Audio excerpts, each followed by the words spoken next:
تو ہم دیکھ رہے تھے آیت نمبر 122، اس میں ابھی ہم قرآن کریم کی بات کر رہے ہیں کہ قرآن کریم میں جو ہے اس کا حق کیا ہے.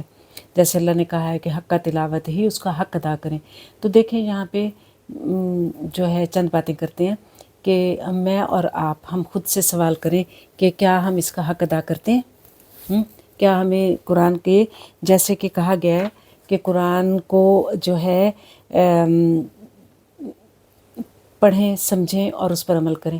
تو دیکھیں پڑھنے کے لیے بھی حروف کا حق ہے، اس کو بالکل ایکوریٹ، بالکل صحیح تجوید کے ساتھ. اور تجوید ساری زندگی سیکھنے والا کام ہے، یہ چھوٹی سائنس نہیں ہے. تو یہ اس سے اچھے سے خوش الحانی سے الفاظ کے صحیح مخارج کے ساتھ کہ کہاں سے کون سا لفظ کی ادائیگی ہوتی ہے، اس کو اردو کی طرح جیسے ہم اردو لوگ ہیں یا اس طرح، تو اس طرح نہیں پڑھ جانا، یا پنجابی لہجے میں نہیں پڑھ جانا یا کسی اور لہجے میں نہیں پڑھ جانا، بلکہ کوشش کرنی ہے کہ بالکل جہاں مخارج کے ساتھ اس کو صحیح طریقے سے پڑھنا ہے. پھر الفاظ کا حق دینا ہے، یہ نہیں کہ آدھا پڑھا ہے آدھا منہ میں کھا گئے، آدھے جو ہے وہ صحیح طریقے سے نہ پڑھا. دیکھیں ہم جو ہے اس کا جب ہم صحیح سے پڑھیں گے ہی نہیں اور سمجھیں گے ہی نہیں تو آگے کیسے بتائیں گے؟ سمجھ ہی نہیں آئے گا. تو آگے بتانے کا تو پھر سوال ہی نہیں پیدا ہوتا. اور یہ کام دیکھیں سب کو کرنے کو کہا گیا ہے، یہ صرف مولویوں کا کام اور صرف علماء کا کام اور صرف بتانے والوں کا کام نہیں ہے، سب کا کام یہ ہے، سب کے لیے قرآن آیا ہے. دیکھیں وہ یہود میں تھا کہ صرف یہود علماء جو تھے ان میں بھی تھا تو نہیں، لیکن انہوں نے اپنی منوپلی کر لی تھی کہ ہمارے تک رہے بس. لیکن قرآن کریم ہر دل تک، ہر زبان تک، ہر گھر تک، ہر ہاتھوں میں تک پہنچا ہے اور ہونا چاہیے.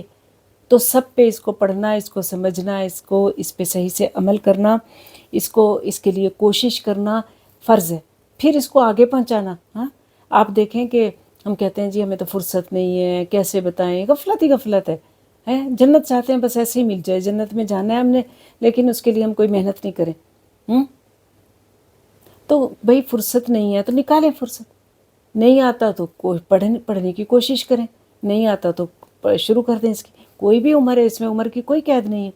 چھوٹے بچوں کو شروع کر دیں تو باتیں بنانے والے کہتے ہیں لو بھئی ابھی تو چھوٹا سا بچہ ہے، ابھی سے اس کو کیا لگا دیا تم نے، عمر پڑی ہے.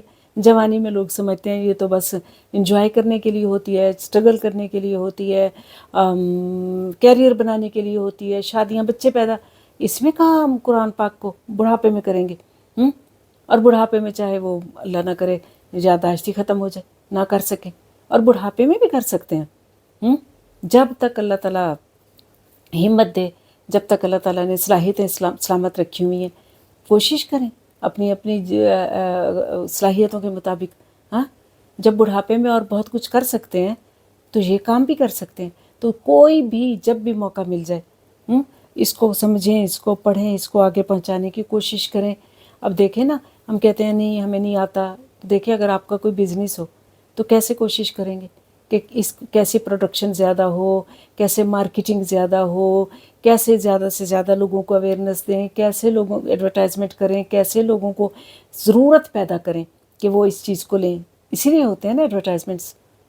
تو ایسے ہی اگر ہم مسلمان ہیں، اگر ہم اس کام کو بھی اپنا کام سمجھیں کہ دعوت و تبلیغ بھی ہمارا ہی کام ہے، امت وسط بنایا گیا ہے، ہمیں آگے پیغام پہنچانے والی بنایا گیا ہے، تو پھر ہم اس کو اگر اپنا کام سمجھیں، اپنا ذاتی کام سمجھیں، تو پھر اس کے لیے بھی وقت نکالیں گے، اس کے لیے بھی کوشش کریں گے، اس کے لیے بھی طریقے ڈھونڈیں گے کہ اس کا کیسے حق ادا کریں. تو یہ آج کی آیات کا تو یہی ہے.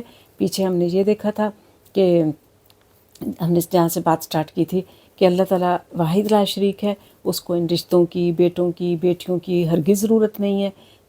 پھر اللہ تعالیٰ نے بتایا تھا کہ زمین آسمان کائنات سب اس کی عبادت میں لگے ہوئے ہیں، اور انسان کی بات اور ہے، وہ سرکشی کرتا ہے. پھر اللہ تعالیٰ کی جو ہے ہم نے جو ہے نبی کریم صلی اللہ علیہ وسلم کی جو کو اللہ تعالیٰ نے ہدایت کی کہ بھئی آپ کا مقام اور مرتبہ کیا ہے، بشیر اور نذیر ہیں، ٹھیک ہے. اور آپ سے نہیں پوچھو گی، ہر بندے کو اس کی ذمہ داری کا جو ہے جو اس کے ذمہ کام ہے وہ پوچھا جائے گا. پھر جو ہے اللہ تعالیٰ نے ہمیں قرآن کریم پہ ایمان لانے اور اس کے جو ہے اس کے لیے ہمیں مزید کیا کرنا ہے کہ آگے بھی پہنچانا ہے اور حق ادا کرنا ہے، یہ بتایا. اب دیکھتے ہیں آیت نمبر 122. آیت نمبر 122 میں